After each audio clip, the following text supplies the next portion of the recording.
duelen y generan mucha preocupación lo que está pasando en la República Argentina hoy con denuncias de abuso sexuales a menores. Las denuncias se han multiplicado. Tenemos una especialista aquí sentada con nosotros que nos comenzará a explicarnos por qué está pasando lo que pasa en el país. Ya choca el tema abuso sexual infantil. Y sí, hay que hablar, hay que dar la cara, hay que visibilizar esta situación que afecta a tantos millones de personas en nuestro país y muchas veces, generalmente sucede intrafamiliar. Aquí estamos con María Fernanda Rodríguez, ella es subsecretaria de Acceso a la Justicia. Doctora, muy buenos días. Gracias, muy buenos días a ustedes. Atención con esto, se multiplicó la cantidad de llamados y es interesante, y fuera de micrófono lo hablábamos, el encontrar cómo se comienza a tomar conciencia de esto que hace años que pasa. Bueno, la verdad es que ni bien asumimos nosotros la gestión en esta recorrida que uno empieza a hacer por todo el país, con los poderes judiciales muchas veces, porque nosotros somos Ministerio de Justicia, empezamos a hablar esta problemática. ¿Qué cantidad enorme había de niños y niñas que eran víctimas de abuso sexual infantil? La verdad que es un tema tan difícil, nos genera tanta culpa, creo, a todos como sociedad poder hablarlo, que a veces preferimos pensar que esto no ocurre, ¿no? O a veces sentimos que si podemos blanquear este dato, vamos a decir, bueno, ¿qué pasa en la Argentina? Somos todos unos abusadores seriales, ¿no? Empieza como a estar este prejuicio de manera muy fuerte. Y la verdad que la parte más importante es darnos cuenta que hay que romper con el secreto. Bien. Porque el secreto y el silencio son las claves de la manipulación que generalmente tiene el abusador, y son las claves para que la sociedad no reaccione y para que no mejore sus mecanismos, ¿no? Entonces, a mí me pasó puntualmente que iniciada la campaña recibo en el Face institucional un mensaje de una mujer de 50 años que había sido víctima. Y las palabras fueron de una sensibilidad enorme, porque me dice, usted no tiene ni idea lo que es para mí poder hablar, tener un número, tener una escucha y no morir con este secreto. Porque una de las características es que como este delito en la víctima genera vergüenza y genera una vergüenza social, la víctima no puede hablar, ¿no? A uno le roban, le pasa algo y dice, mirá lo que me pasó, qué injusticia. Ahora, ¿cómo decir, no sé, mi padre me abusó, mi abuelo, sin sentir especie de estigma que me podría acompañar, ¿no? Entonces, cuando hicimos la campaña, dijimos, bueno, tenemos que poner el tema sobre la mesa. No hay datos fehacientes en el país. Tomamos los datos de la Organización Mundial de la Salud. No nos importa que tengamos datos. Hagamos la campaña porque esto nos va a forzar a trabajar en datos. Pongamos a disposición el 0800 para que, con un equipo de especialistas que es conducido por la doctora Eva Giberti, ¿no? Gran mujer. Sí, la verdad, una victimóloga de lujo, la doctora Giberti. Y con sus 86 años que sigue haciendo enormes aportes a nuestra comunidad, ¿no? Y la verdad es que pasamos de tener 2 llamadas por día a tener 50, ¿no? ¿Quiénes llaman? Mayoritariamente llaman familiares.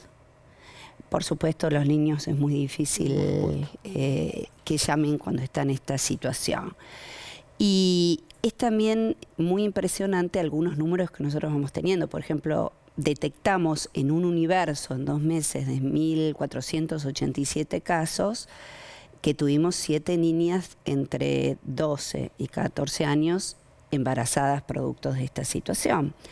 Que tuvimos 25 niños que aparte eran personas con discapacidad, porque o tenían hipoacusia, eran hipoacúsicos, o tenían ceguera, o tenían síndrome de Down, o eran autistas, con lo cual uno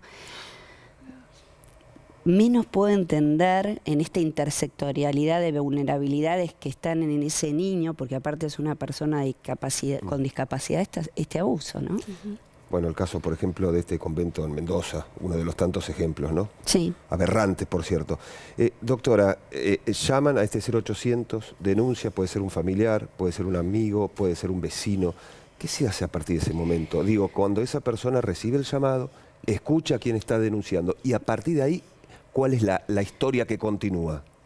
Bueno, hay que contarte un poco y aclarar este punto. La línea no es una línea de denuncia, sino que es una línea de consultas. Por supuesto, si Claro. como funcionarios públicos tomamos conocimiento de un delito de acción pública y hay que intervenir porque incluso está en riesgo a veces otros menores que están en el mismo núcleo familiar, se dispara todo el dispositivo, se comunica con la procuración de la provincia, con la policía. Ustedes piensen que este delito es un delito de competencia ordinaria, o sea, es del resorte de las provincias la tramitación del caso.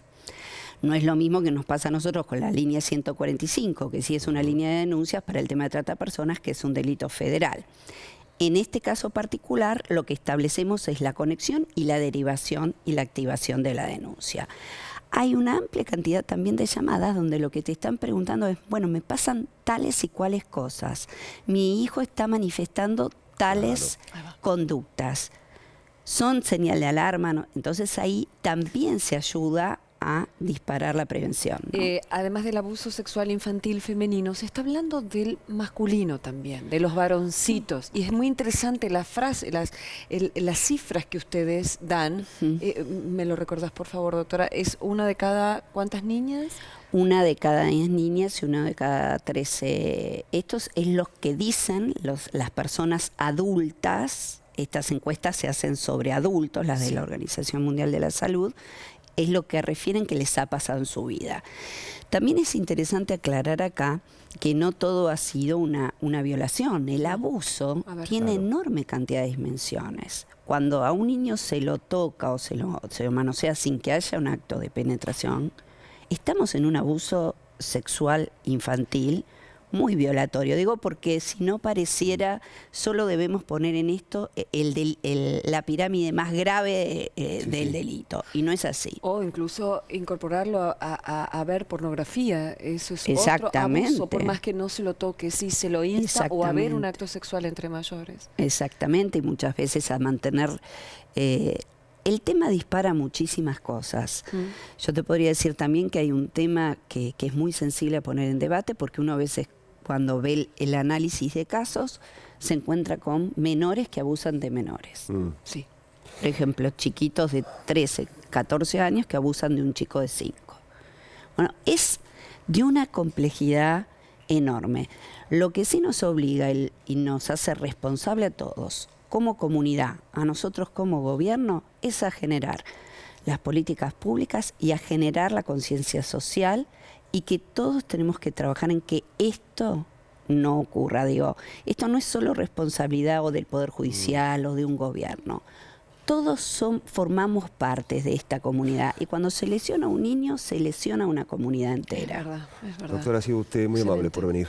Es un tema que vamos a continuar. 0800-222-1717 ya se estuvo poniendo en pantalla. Hablar sana. Es así, es el primer camino para sanar.